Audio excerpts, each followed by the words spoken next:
Oh, what is, I haven't seen this clip. So The Blaze and other right-wing outlets are circulating this clip of Hillary Clinton speaking to, that's Christiane Amanpour, right? I think so. Yeah. On CNN. Just for some reason, she decides to... Is this happening now? This was yesterday. Oh, God. For some reason, she decides to say something here that, Luke Savage tweeted this, and I agree, that this is $50 million of right-wing fundraising right there. She makes she has this quote about deprogramming the Trump cult. This is what she had to say. Very strong partisans in both parties in the past, and we had very bitter battles over all kinds of things, gun control and climate change and the economy and taxes.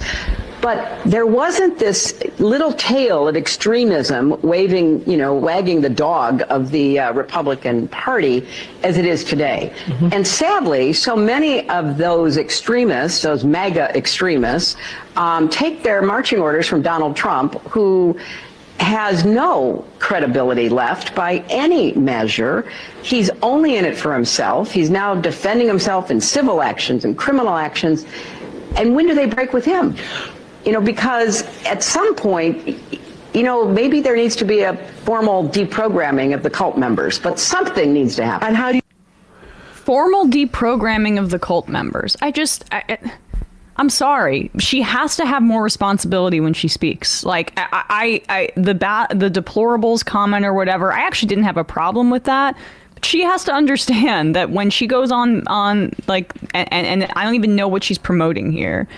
She has to be incredibly careful. And a formal deprogramming that's the exact kind of thing that conspiracy-minded Republicans want to hear. So, not shocked that the Blaze is jumping on this.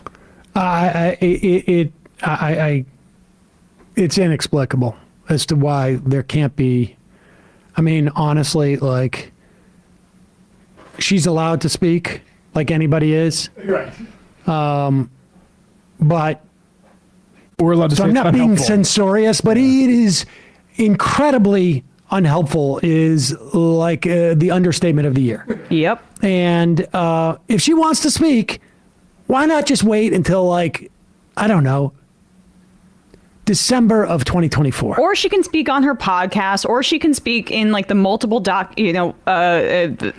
piece documentaries that have been made about her, or she can speak and write another book. Just like, don't give them the soundbite. Just don't. Formal deprogramming is that is just not the kind of thing that you want to say. I mean, aside from the fact that, like, that is really the point. I mean, in a generic sense, I am like, the idea that Donald Trump is some type of, like, fundamental break from the Republican Party. This is a natural progression. This is the reason why we lost the right. The first individual right that that we've ever lost under the Constitution, essentially, that existed and we lost, was not that was set in motion before Donald Trump ever won a primary. Yeah, it also shows that happened with Mitch McConnell. Misunderstanding of what we're up against. But it's fine for her to go on and be wrong, but to give this much of, like, they're floundering around because they can't actually put a glove on Biden except to say that he's old, which of course, it ends up muddling their narrative that he's also a crime boss.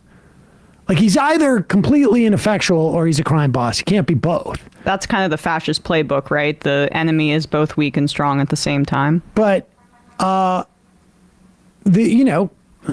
some respects, like, she has the same sort of problem that Trump does in not having to insert herself in the conversation. There's no law that says you have to do that.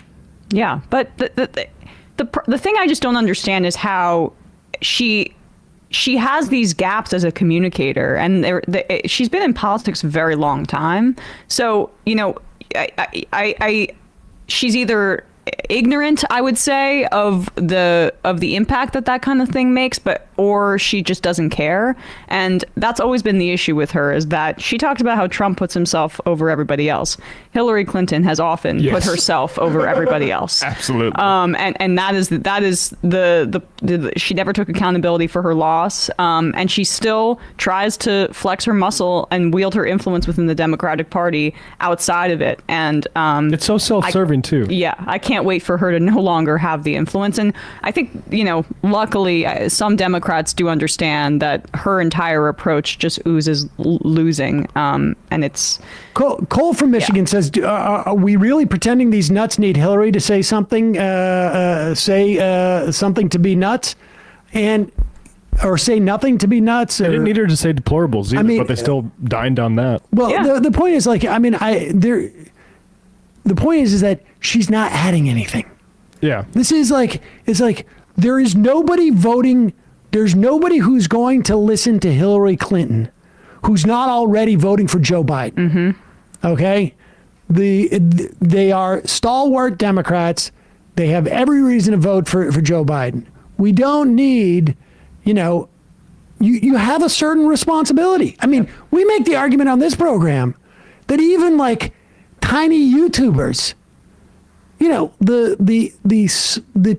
tiny portion of the electorate who listen to this program, like almost incalculably small. That, and also just a fraction of everybody listening to this is, for the most part, made up their minds. But, we have a responsibility. You have to be aware of still talking to, tens of thousands of people. And you got to take responsibility for what you say. Where's the upside in what she's talking about? I can tell you the downside. Right now, they are self-immolating. They are self-immolating right now. Yep. You don't need to step in and draw attention to something else. You want to allow there to be a vacuum. I mean, if anything, no Democrat should be saying anything right now. There should be no stories. The only story should be how the Republican Party is self-immolating.